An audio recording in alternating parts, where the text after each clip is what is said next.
Hello नमस्ते नमस्कार फेरि पनि स्वागत छ हजुरहरूलाई मेरो मिनी ब्लगमा। धेरै दिन पछाडि हजुरहरूको सामु फेरि पनि मैले एउटा सानो ब्लग लिएर आएको छु भनौँ है त। आज चाहिँ म धेरै दिन पछाडि यो ब्लग बनाउन भनेर आएको छु होइन। यस्तै छ गाउँघरको जीवन होइन। मकै चाहिँ यत्रो भइसकेको छ, मल हाल्ने टाइम भइसकेको छ होइन। पहिला सुरुमा छर्ने बेलामा हालेको मलले चाहिँ छोडिसकेको अवस्था छ मकैलाई। मकैमा चाहिँ यति धेरै झार आइसक्यो कि साथीहरू हेर्नु न, यति धेरै झार आइसक्यो। यो झार किन आएको भने चाहिँ मैले अगाडि नै छरेको, के भन्छ, गोडेको थियो नि त पानीमा। अनि त्यही भएर मैले चाहिँ मकै छर्ने बेलामा चाहिँ मुला छरेको थिएँ। मुलाको साग पनि खाने टाइम भइसक्यो। मुलाको अचार खानुपर्छ। यो मुलाको अहिले अचार, सिमी पनि खाने टाइम भइसक्यो। हेर्नु साथीहरू, मकै यत्रो भइसक्यो। मैले नै छरेको मकै मभन्दा नि अग्लो भइसक्यो। के गर्ने अब साथीहरू, राम्रो छ है। यस्तै हो साथीहरू, गाउँले जीवन होइन। अब यहाँ चाहिँ होइन यत्रो सिमी चाहिँ यसो भइसक्यो। यत्रो सिमी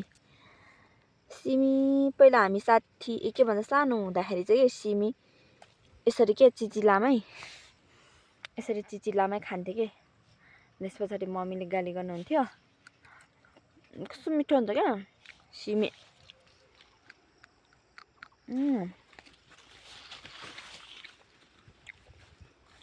पहिला चाहिँ बारीमा मम्मीसँग घाँस काट्न आउने टाइममा यस्तो सिमीको चिचिला चाहिँ लुकी टिपेर खान्थ्यो। अनि मम्मीले चाहिँ भोलिपल्ट ठुलो भएपछि तरकारी खानुपर्छ भनेको, वर्षभर खानुपर्छ तरकारी, तिमीहरू अहिले टिपेर खाऊ न भनेर गाली गर्नुहुन्थ्यो क्या। के भन्नु, मिठो हुन्छ।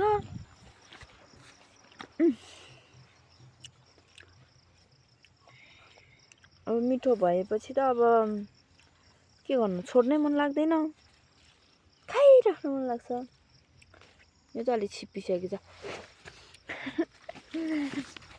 खानुपर्छ कि साथीहरू, खानुपर्छ। तर सिमी यसपालि त्यो पानी धेरै परे गरेर सिमी पनि भएन। अनि सिजनभन्दा अलि ढिलै छर्यो नि त मकै, त्यही भएर मकै त भयो तर सिमी चाहिँ भएन कि यसपालि। हेर्नु न, घाँस पनि यति धेरै छ कि घाँस।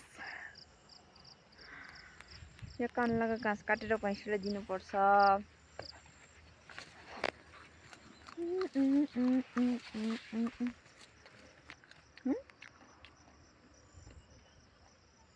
यस्तो राम्रो छ कि साथीहरू।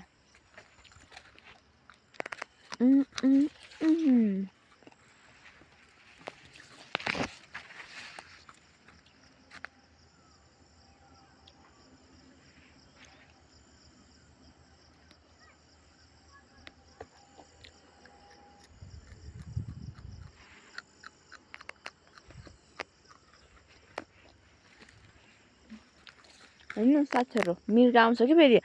यो सिमी त अलिकति ठुलो हुने बित्तिकै मिर्गा आएर खाइहाल्छ होइन। मिर्गा हिँडेको बाटो, के भन्छ, मिर्गा हिँडेको पाइलाहरू पनि रहेछ। के गर्नु, खेती मात्र गर्नुपर्छ। खाने चिज त कति बाँदरदेखि बँदेलदेखि कति। My god, oh my god. मेरो मिनी ब्लगलाई चाहिँ सबैजनाले माया गरिदिनु होला है त। यो मिनी ब्लग भन्दा पनि अलि लामै भयो है साथीहरू, माया गरिदिनु होला है त। By by, love you.